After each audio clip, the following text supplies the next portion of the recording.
Welcome back to Guide with Samuel.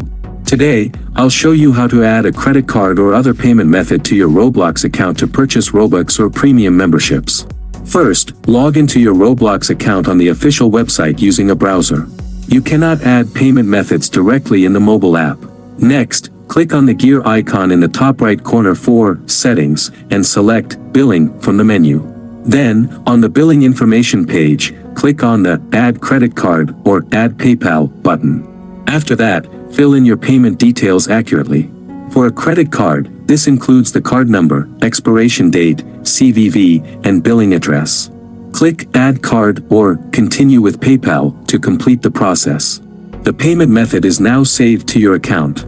For security, Roblox may require you to verify a small temporary charge.